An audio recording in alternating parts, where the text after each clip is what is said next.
some may not actually get to see all the rest of the digital evidence I've acquired. I'm going to do a video introduction of my affidavit and followed by clips of evidence. I know that in my initial testimony, if people don't listen carefully, they don't really see how my complaint is all tied into the fact that basically prolific corruption from our highest authorities on down is costing me my life. But for the grace of God, I'm literally having to fight for my life on account of greed and corruption just so prevalent in our society. So I think I make a very valid argument if listened to reasonably. Now I know upon initial looks, especially with people's misconceptions and preconceptions and prejudices and so on and so forth, that it's real easy just to say, classify this kook somewhere else. But like I said, I think upon a closer examination of people will patiently, even if entertained by what they think of as a kook or nut and stuff, really examine the evidence thoroughly, they might see that I make a pretty valid argument for what I believe is a very reasonably worded complaint, and although inadequate due to my circumstances that I'm having to file it during the greatest illness of my existence, greatest weakness of my existence, and greatest challenge of my existence by far. And so it's definitely not, what I would be able to do if I was healthy. But nevertheless, I've filed, and for very good reasons, and it is all connected, and I intend to show it here with this evidence here. Let's begin with once again with the claim and the affidavit, and then I will start to introduce the evidence of why I believe, and more than believe, I know that this is just a mass amount of corruption. And I'm not saying everybody's corrupt. I'm saying that so many people are corrupted. It's costing me dearly, and it shouldn't be costing me. And furthermore, it's given me the hardship that every day I know that no matter how bad I've suffered to try to, and no matter how much effort I've given to try to save people's lives due to the corruption, there are many innocent people still in danger, and I must somehow find a way to persuade you that look, I'm not a nut. I'm telling you the truth, and you need to, get out of your comfort zone about your false, conceptions of reality and start to take a good hard look at reality, or it's going to get really, really bad in this country and around the world. We've got to stop dwelling in fantasy land of how we want things to be in our own minds and take a good look at what reality is, and then work to change it into what we want it to be, which is, I would think that everybody would want, life and a good life, for everybody, instead of what it is at this day. So, but let's take a good look and stuff, and like I said, my affidavit, and then I'll present the evidence of why it is all tied in together and why my complaint is legitimate and filed reasonably. Alright, let's take a good look here. Get a close-up of the screen as much as possible. And let's take a good look at once again, let me make sure I'm getting look at it. Go on that. There we go. That's a pretty good angle of this thing right there. Okay, so this is a complaint, only it's FVS, F as in Frank, V as in Ben, think over something like that. Van, Sam, and then again, that's the initial opening. It was notarized, motion for change of venue from Washington to Idaho because the crimes crossed over here in Idaho. Here's the Idaho number filed in the United States District Court. Again, seeking $10 trillion in remedy against the U.S. government on account of the fact they've done nothing about all of this that basically enable such corruption to be, depriving me of life and property, in violation of my constitutional rights.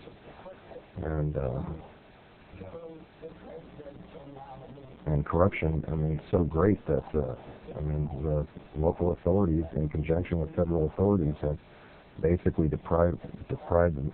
bedded my wife, who tried to murder me, and to let her go free, and to let all these other murderers go free, and to deprive me of my estate. It's mass corruption, mass corruption. At any rate, and I know it's virtually unbelievable, but I believe after I submit all the evidence, I think that people will realize I'm telling the truth. At least I hope so, for your sake. We have got to. This cannot go on. This is no longer business as usual. We've got people that, have crept into the offices that were reserved for the honorable. Again, here it is, notarized, and the complaint's notarized. It was initially submitted last fall, but as of yet, not even one evidentiary hearing. Nothing but, attorneys for all these people, wanting to charge me for daring to notify them that people are being murdered, and that I'm a survivor of an attempted homicide, and not one criminal investigation to date. In places of public trust, and that when I went to the authorities, instead of them helping me solve the crimes, they decided to join in, and basically, knew that my wife was involved. Here it is, notarized again. Okay, this is the affidavit notarized. Okay. So let's go through the affidavit.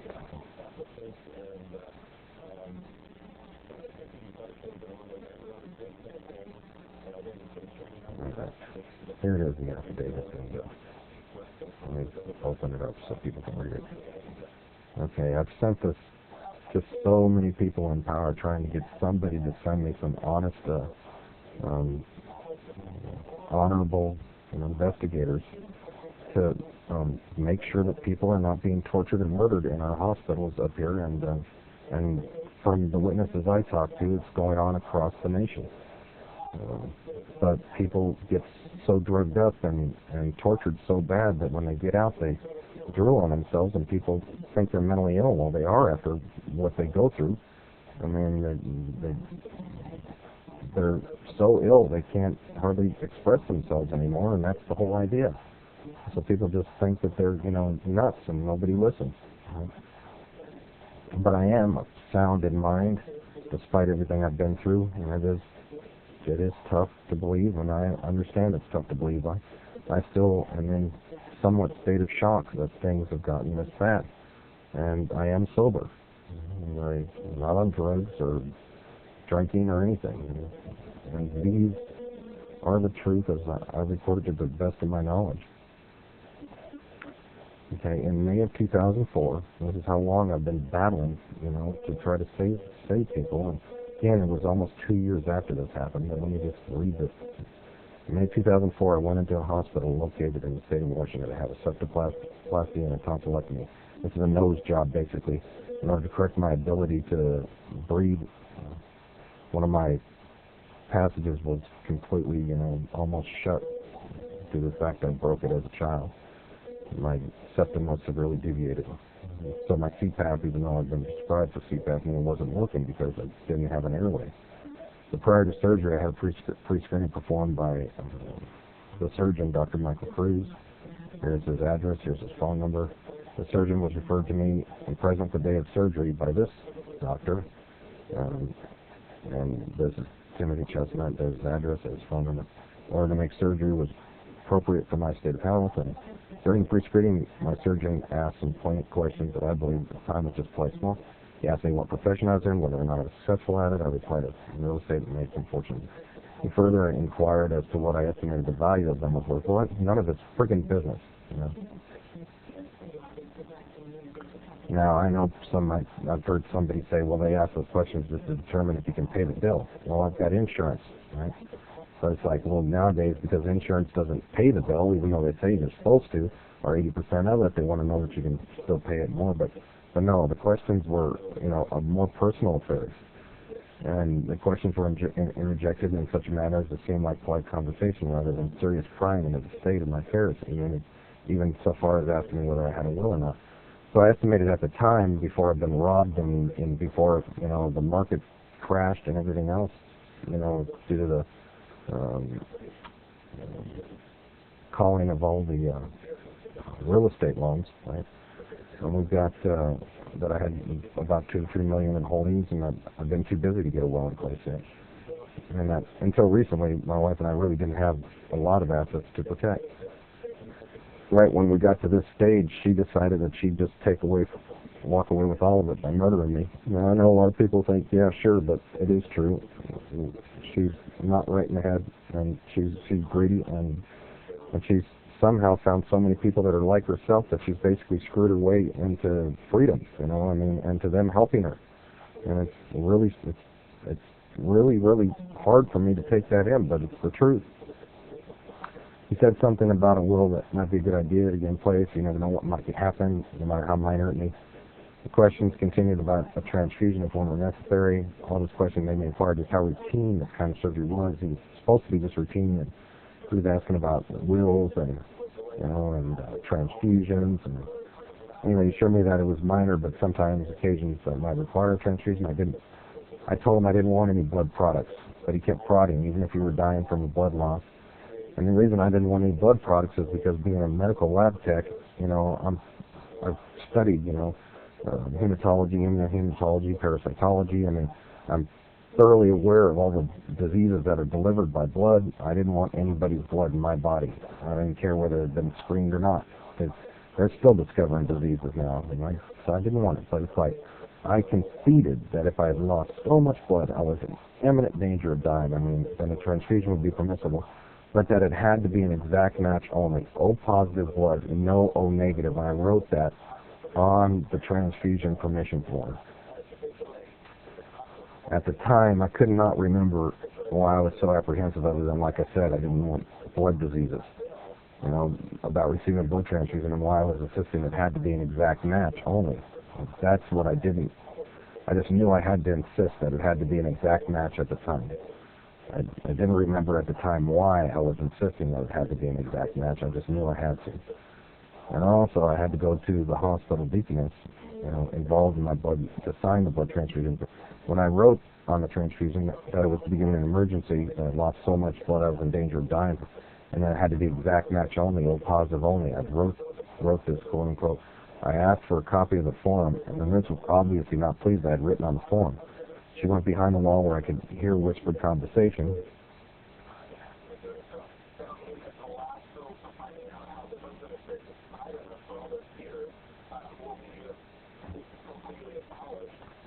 Soon she came back and said that the copier was being serviced, and the nurse was some 3/4 away, but she'd still give me a copy if I wanted it. The way she said it was like climbing Mount Everest to go get me a copy. So I regret that I didn't insist on it. I should have. The way she said it in such an exasperated voice, I just politely asked to make sure it was in my medical record. Again, I didn't remember at the time why I was so apprehensive about a blood. I only knew that I had to insist on exact match only, and that I really didn't want one at all. And again, I knew why I didn't want one was because of all blood-borne diseases nowadays. But I didn't understand why it was exact match only that I was insisting on at the time. The day of surgery came, and as a minister of the gospel of Jesus Christ, I prayed fervently, not feeling at all comfortable inside about it. Nevertheless, I knew I had to get it done in order to breathe through my nose properly, and prior to going under the anesthesiologist, still the practice is probably the most corrupt concerning Wilsons, because they have to be present during virtually all surgery procedures. Dr. James Joy, please verify all attending physicians and assistants in the medical record and the daily employment records for deacons. I just want to ask me the same questions my surgeon asked me about my profession, my status, my state, and whether or not I got my will in place yet.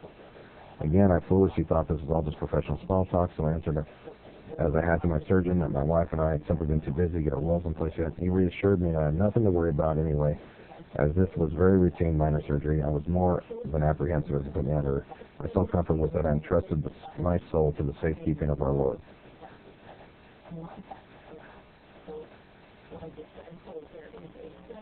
The next thing I recall was waking up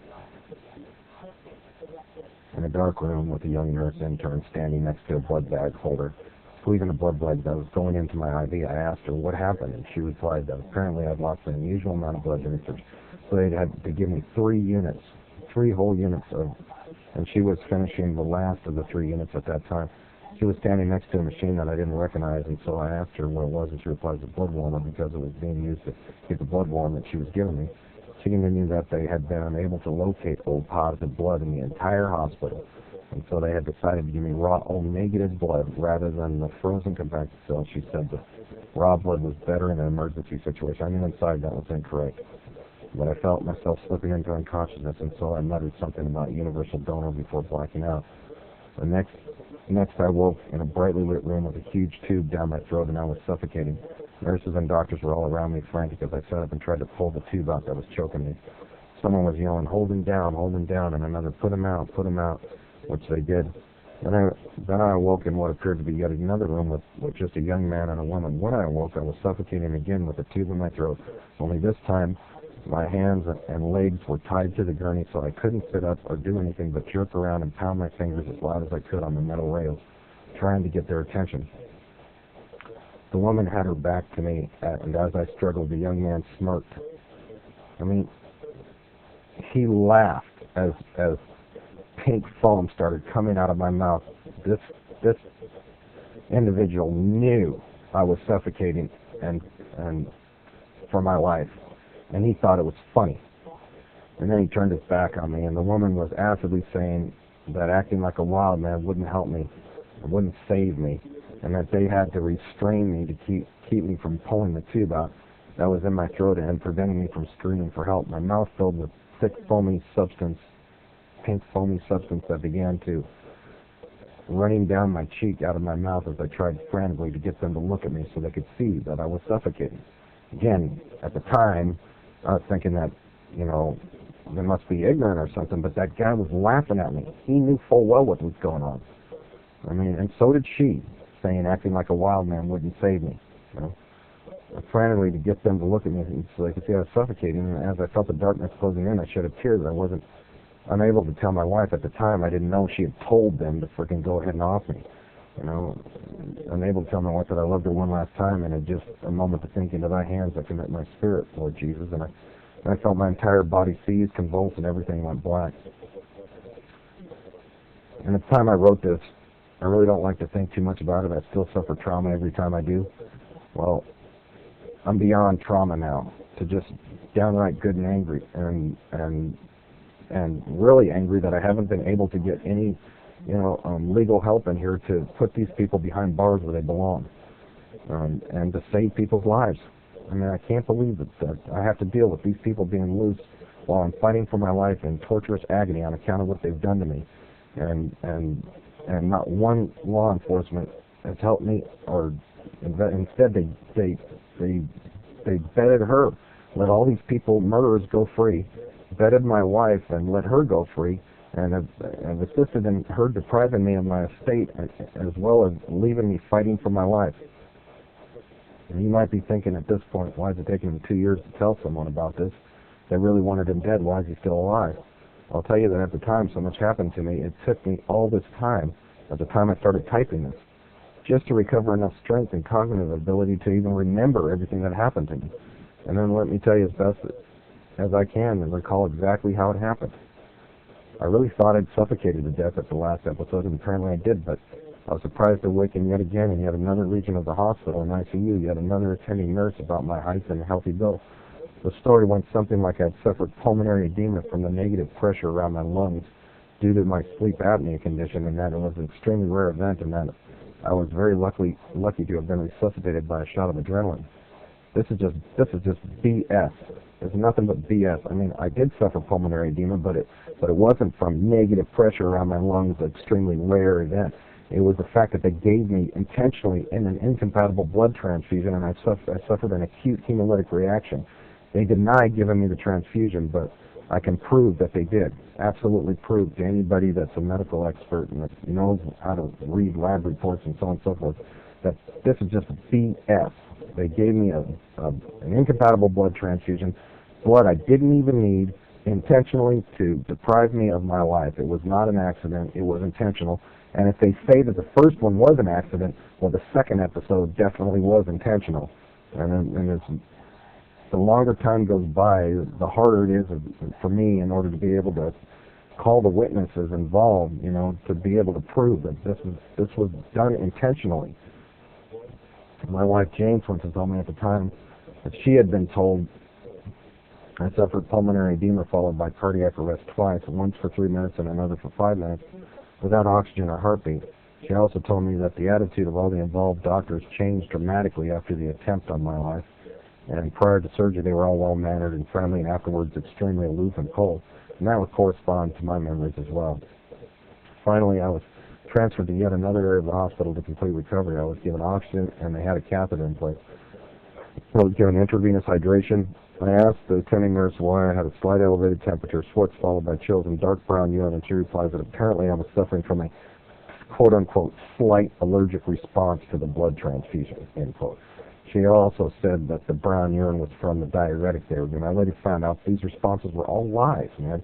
This was textbook acute hemolytic response, that I was given. And this is textbook what they normally give to somebody that was given an incompatible blood transfusion, textbook, right here. I was given prednisone and Norco.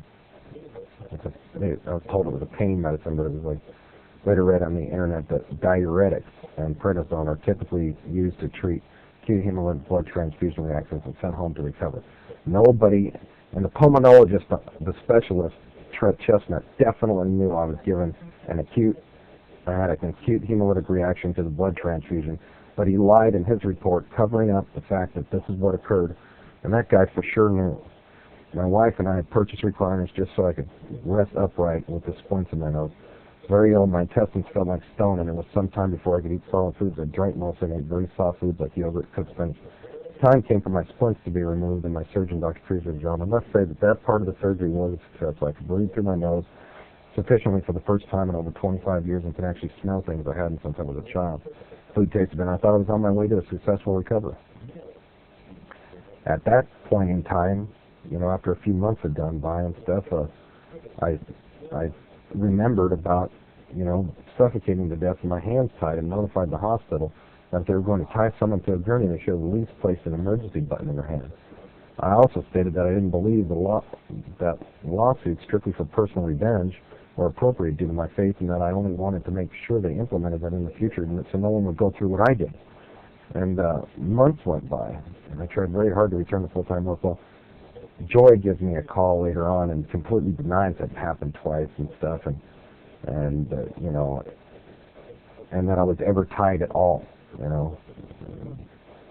That guy is a murderer, and it was intentional, and he just was doing his best to cover up the facts. Months went by, and I tried very hard to return to full-time work, but it was just couldn't get my life force energy back no matter how hard I tried. I studied, changed my diet, spent thousands of dollars on the world's best supplementation, as I'm fundamentally opposed to pharmaceuticals due to the harmful side effects of my studies concerning them in the Holy Bible. I got a call from the anesthesiologist, Dr. Joy, regarding my written complaint of being tied to the gurney. He assured me that it never happened and that it was psychological transference from the previous episode I noted above, and that the second episode had never happened at all, which is just, again, absolute lie. I became so enraged during that phone call from him, I almost decided to litigate the matter, and I struggled with my faith for months regarding that course of action. Eventually chose to forgive him. As I really was too weak to take on any such battle anyway, and I wanted inner peace rather than turn over the wrong that was done to me, I guess physicians unwilling to apologize for it, but tried to dismiss it with meaningless jargon. As more times passed, I found certain supplements help. I mean, you got to remember, you're bedridden, you're in agonizing pain. You know these people are lying, but your wife won't help you get an attorney to fight them. And again, at the time, I didn't realize that she was just saying, "Oh, I'm so tired, I can't do it," and stuff, and to be tied up for, which is just nothing but more BS to cover up everybody's complicity for my attempted murder.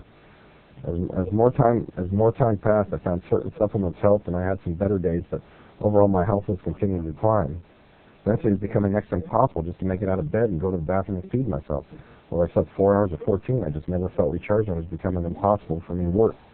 In between days or weeks of not being able to do anything much at all but make a few phone calls in a desperate attempt not to lose my clients, I'd get on the internet, try to figure out what was going on. I started entering all my symptoms and was fairly certain that somehow I'd developed hepatitis. I thought that the blood that I'd been given had given me hepatitis. And I went to see an internist, and Dr. Tupac Ha of Coeur d'Alene, who literally disappeared. This guy just disappeared from the entire region and ceased medical practice in this region shortly after diagnosing me. And the direct, indirect Holmes test somehow also disappeared. I mean, certain things of my medical record was, completely deleted. And this after I'd seen the report and looked, I had an extensive amount of blood work done. I tested negative for all currently known forms of hepatitis, and everything appeared rather normal, except for a slightly elevated ALT, liver transferase, an enzyme in your liver indicating you may have hepatic issues and need to look into it. And cholesterol was elevated. There was also something about the direct indirect Holmes test. One of those tests tested positive, and of course that's been, and that's for antibodies or something like this, and I can't remember now exactly what it indicates, but an expert would know that this is an important part of this whole thing. I know it's an important part, I just don't remember now how to explain it. What he decided was wrong with me was that I tested positive for infectious mononucleosis. I later read this can indicate Wilson's. It's right on the internet regarding Wilson's disease, and the scientific finding, I noticed that they've since either hidden or had removed off the internet. But this has been found by some laboratory in the United States that people that have this can actually indicate a false positive for this. Anyway, I asked him how I could have gotten mono since I had been at home for months and my wife and I had been intimate because I've been too ill. He looked at me skeptically and said something about kissing or sexual contact, of which I knew neither had occurred. I'd been seriously ill, like fighting for my life ill. And he said I only needed to rest and offered some form of sleep aid, which I picked up at the Costco. I continued to study and research and attempt to find natural products that would help me recover. My short-term memory was getting so bad and the effort to get up out of a chair so strenuous that by the time I stood, I was forgetting why I'd made the effort in the first place. I was forgetting food in the microwave. I began to think I was developing early-stage Alzheimer's. At 40 years of age, this was very draining. That not only was I physically without life force, but that mentally I was beginning to really suffer. Thank God my wife found this product known as Lucidel. About a month after, I found out, man, people have this thing about Munchausen's and stuff where they can poison you and then, try to pretend like they're, really caring for you to cover up their, crap. Especially somebody that's really highly intelligent like my wife. So there was things she was doing to appear like she wasn't involved in the fact that she was poisoning me and trying her best to put me in the grave to get the check to pay these people off and the party on the life insurance money, as well as, walk away with my entire estate. About a month after taking it continuously, I woke up one morning remembering everything clearly that had happened at the hospital. And when I did, I wept and wept. Then I got angry enough to begin seriously researching transfusion reactions and everything that happened to me together with my progressive worsening symptoms of illness. As I did so, I came across ample information that what had actually happened to me is known as an acute hemolytic adverse transfusion reaction. It's a reaction that occurs when a recipient is given incompatible blood and causes pulmonary edema, suffocation on your own bodily fluids, followed by cardiac arrest, and can result in death. And most certainly, most of the time does result in death. And in my case, it did, but for God's grace am I here. And again, only because God brought people running down the hall that weren't in on the homicide attempt, and they had to at least pretend to be resuscitated. The second time it happened, then the people that weren't in on it kept a closer eye on me to make sure that they wouldn't murder me. Adverse transfusion reactions such as this are supposed to be handled immediately so that the donor's blood and the recipient's can be analyzed to find out just what brought on the reaction. In my case, it's primarily the Rh factor incompatibility. They give me O negative when I have antibodies against the negative Rh factor. That's why I had insisted that it had to be O positive only, because of this very reason. The raw blood is given as a last resort, not as a first resort, because of all the antigens and antibodies besides just the Rh factor, can cause all kinds of issues involved in both donor and recipient. I learned this as a medical lab tech in the Army when I was younger.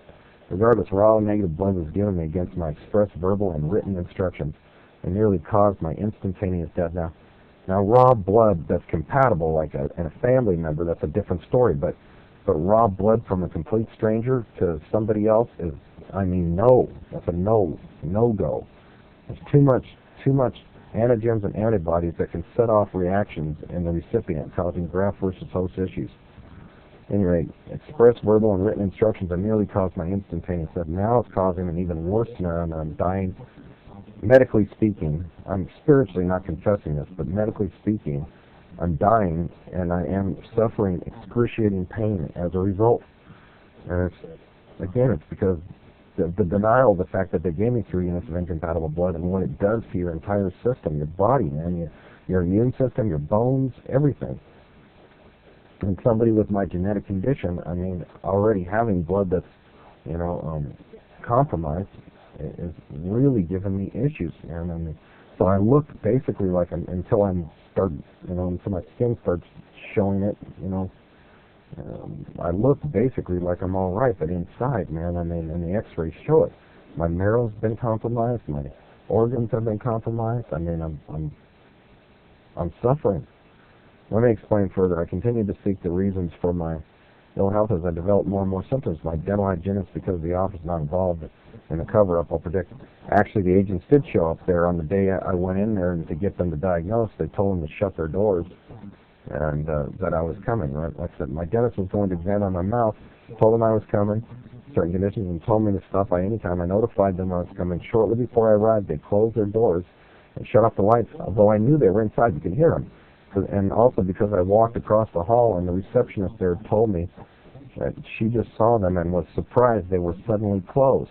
I mean, they were open, and shortly before my arrival, the agents got there just in time, told them to shut their doors so that they wouldn't look at my mouth and see the petechia that I had noted and wanted them to note officially in the record that were in my lips and gums.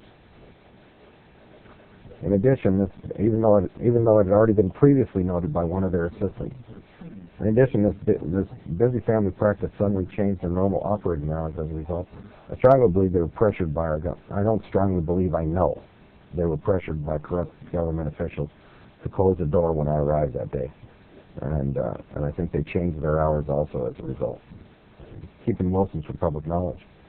Yes, I hygienist had noticed that I had petechia. There's tiny pinpoint red dots, and they look like little dark red blood. I mean, they're not pimples, but they're with little dark red, pin dots like the size of a pinhead in your mouth and lips, and that's a sign of, either your blood is hemolyzing, and can be brought on by, like I said, rat poisoning, or either that, or that possibly cancerous, like leukemia and stuff. She said that a friend of hers had developed those shortly before she was diagnosed with leukemia, and that it was probably not so serious in my case, but that I should look into it. Well, she didn't know, but I had symptoms that I was experiencing that kept directing me also to leukemia. It was one of the things that I was dealing with, so this didn't bode well with me. But as I researched this additional symptoms, it only confirmed my suspicions, but another topic of study reared its ugly head. This is a hereditary condition known as Wilson's disease. If you decide to research this topic, I strongly suggest you do so from a public forum, such as a library. I didn't know it at the time, but this condition is being kept from public knowledge and even from the knowledge of the majority of medical practitioners. Since I sent out my affidavit, sites on the internet discussing Wilson's have increased in number tremendously, but the public needs to be notified by formal announcement from the government via major televised media. Those in the know about this condition in hospitals across America may not be trustworthy, at least not the ones I've encountered. You see, a patient with Wilson's will almost certainly die from a bad transfusion. But let me continue as to how I finally figured out all that had happened to me and why.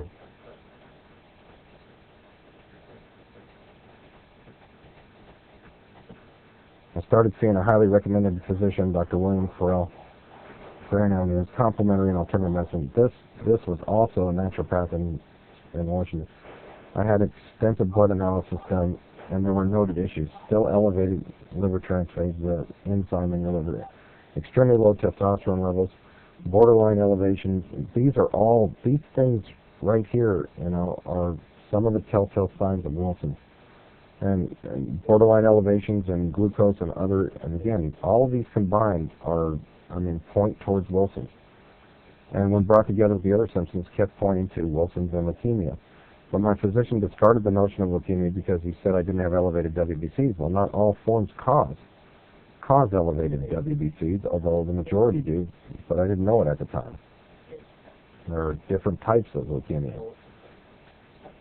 Anyways, he diagnosed me with chronic fatigue and fibromyalgia and prescribed some natural herbal sleep aids and herbal pain relief for me. As I studied further on the internet, these diagnoses seemed like nothing but a catch-all for conditions when physicians couldn't figure out what was really wrong with their patients. Before I figured out that I had Wilson's, I applied for life insurance with Lincoln, and they turned me down, citing that it was something in this doctor's medical record as the reason. They stated no specific reason, because the truth of why they turned me down was that Dr. Carell violated doctor-patient confidentiality and sent my correspondence with him on to them. Thereby, he prevented me from being able to look after my family as I intended because of how bad I was feeling at the time going diagnosed.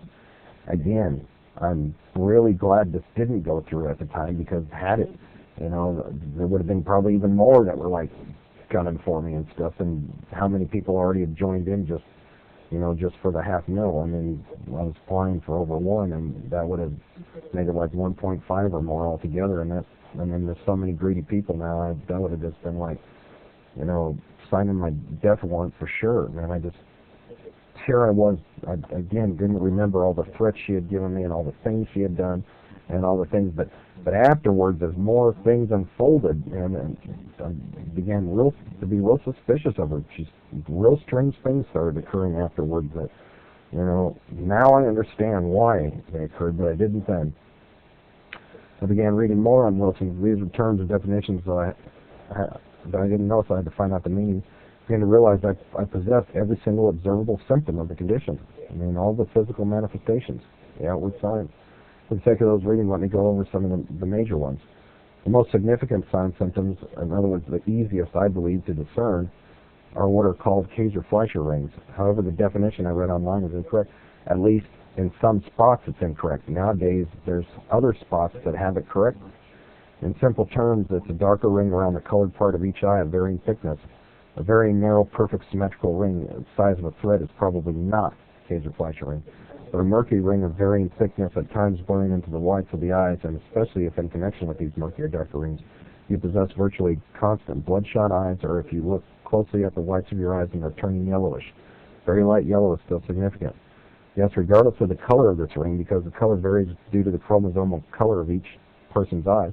For example, someone with blue eyes most likely will have a dark blue Kaiser-Fleischer ring within the iris of each eye, and perhaps brownish discoloration as it blurs into the whites of the eyes. Someone with brown eyes will have very dark brown rings, or may even look black. Green will engender dark green, etc. I believe the reason for this is that your eyes are filled with very fine capillaries, and as they get clogged with heavy metal deposits brought on by a combination of hemochromatosis and spherocytosis, these are indicators also, on a microscopic level, of a CBC differential and also a blood analysis. Because immature RBCs, red blood cells, don't properly eliminate the toxic buildup in the cells, and the Rayleigh chain formation further clogged capillaries is causing bloodshot eyes.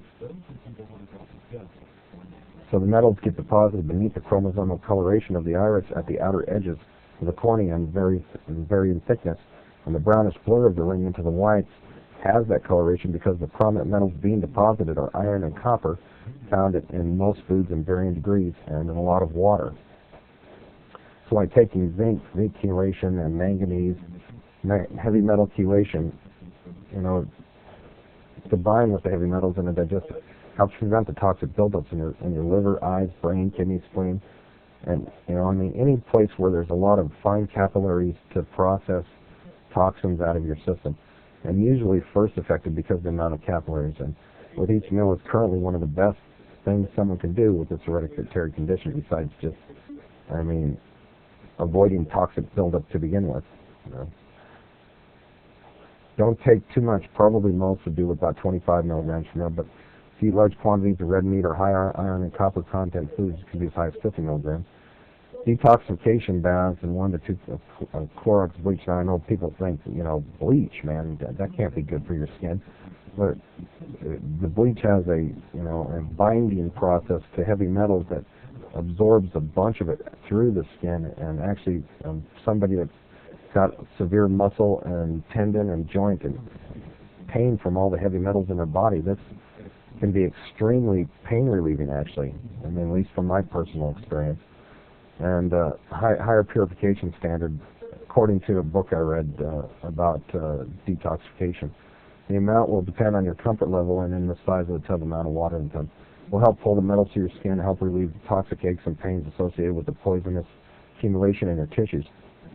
I tried other baths like vinegar, mustard, special herbs, and salts. All cost a bunch of money. But for me, the most beneficial was these Clorox baths, which were relatively inexpensive. Also, sweating is good, but you must be especially careful to stay hydrated during a sauna or physical activity, because condition brings less of all the cells need, including water. And in the later stages, gastric dumping occurs as the digestive tract fails and the body gets even less nutrients and hydration. In addition, I have found purification measures by green tea, white teas, grapeseed extract, compound X by two feathers, organic orange and apple juices, green apples, oatmeal, and other colon therapies, folic acid, powdered vitamin C, Ultra C, Dr. James Chappelle's Power Pack or Life Pack. You should read his book, The Cure for Diabetes and Every Disease. A Promise Made is a Promise Kept. Man, this is a good book. This is a good book to read for if you're into staying in health. Honey is a great source of energy, easily assimilated immune properties, and the enzymes aid in digestion. I use it instead of sugar to sweeten everything. And cinnamon helps dramatically to level blood sugar. So I lightly bake green apples and cinnamon and honey and mix it in the oatmeal after it's prepared and brew my tea with plenty of small cinnamon sticks. Ginger helps with the nausea and motion sickness, so I keep candied ginger in my vehicles, so that if I'm able to travel, I can keep mine at bay. Motion sickness, that is. And honey, and then chill the tea after brewing. I found a mixture of green chai, green orange spice, green honey, lemon ginseng in equal proportions to be absolutely delicious. So I can drink it until about 5 or so and at night. And when I recommend going to organic apple juice with a half a dropper full of liquid phos to help keep your liver and gallbladder clear. Because again, when your blood's not working, you get these deposits of toxins. You start to develop gallstones, and that causes your liver to get backed up and swell. I mean, it causes organ issues, man. And so this liquid phos, in apple juice will keep, the clear